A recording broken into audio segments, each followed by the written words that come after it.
Nintendo just went nuclear again. I'm talking full Kim Jong Un style.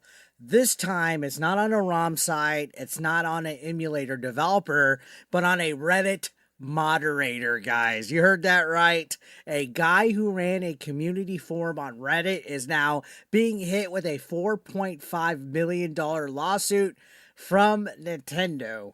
The reason, alleged piracy. But here's the kicker, guys. This case could completely change how Nintendo goes after fans and community mods in the future.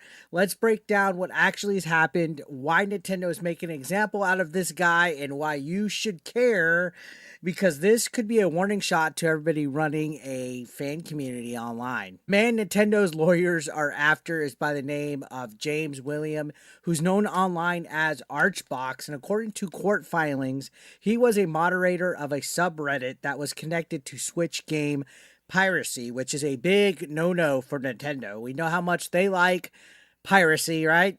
They are very protective of anything that even remotely is piracy against their IP. So if you're involved with anything that's a sniff of it, good luck. You're going to be paying up, bucko.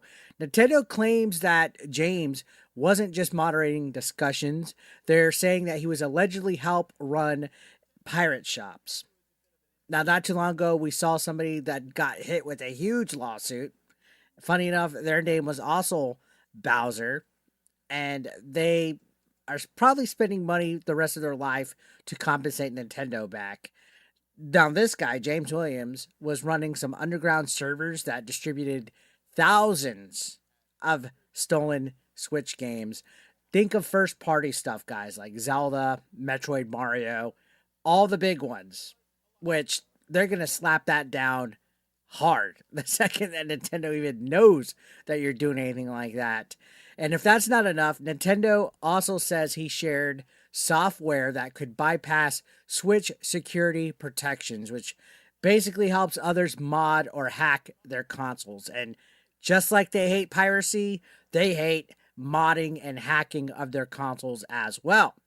So here's where it gets wild, guys. And I know this is a lot of information here. According to Nintendo's lawsuit, Williams allegedly asked for Nintendo eShop gift cards from users, supposedly to help fund these operations. So he's asking for eShop gift cards to fund these. Yeah, that's right. Nintendo says he was using their own gift cards to support the piracy network.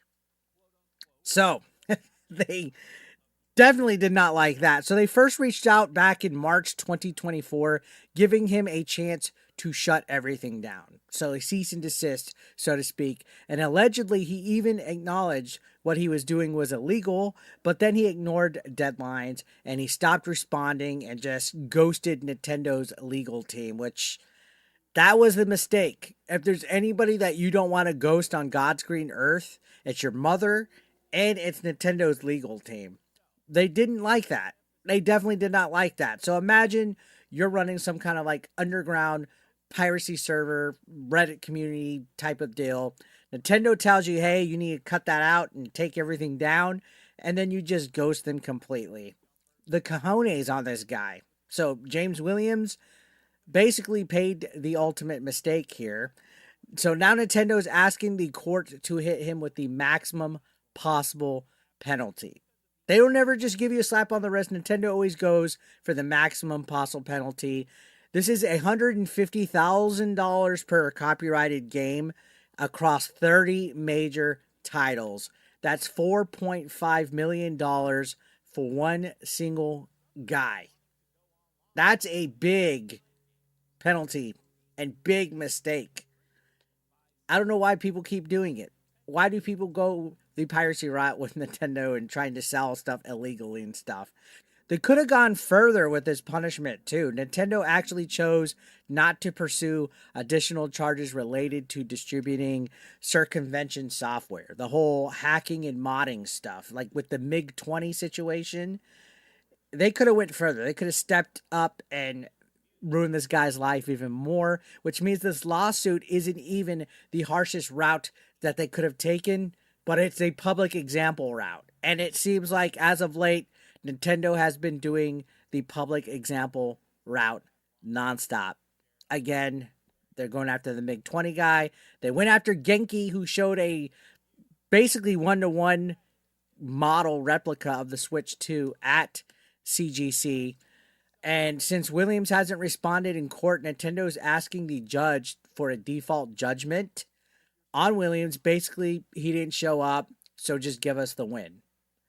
It's going to be a slam dunk in court, guys. So the final hearing is apparently set in just a couple of weeks from now, October 24th. And unless something dramatic happens, Nintendo's likely to walk away with a huge victory. And like I said, a slam dunk, an easy win. So let's talk the bigger picture, guys. Why does this matter? This isn't just another Nintendo protects its IP story, which is what we seem to see all the time. They shut down fan games, you name it. This one matters because it shows how far Nintendo is willing to go, not just after hackers or developers or people doing shady shit, but community figures, even moderators on Reddit.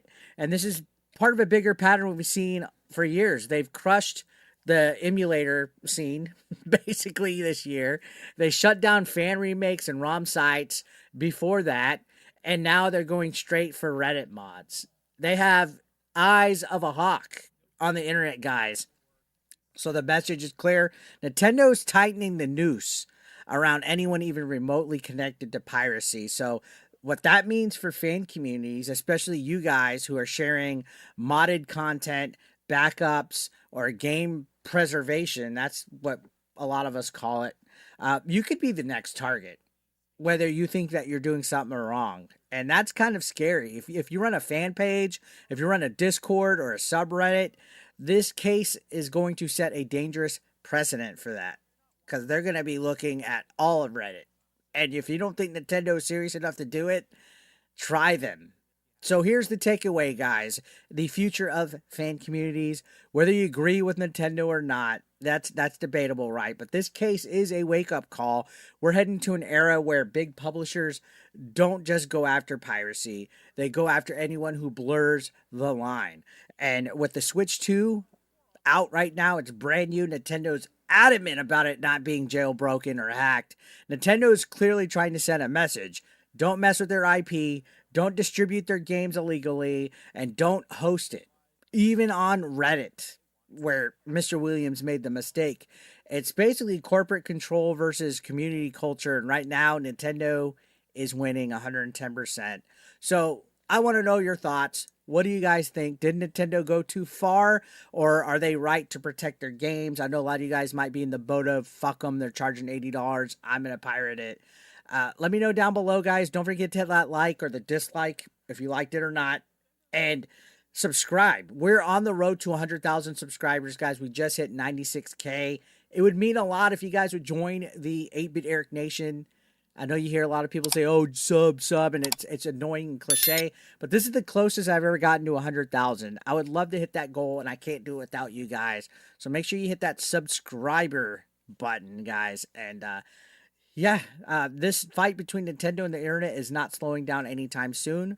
This is just the latest chapter in a long story. I'll see you on the next one, guys. Take care.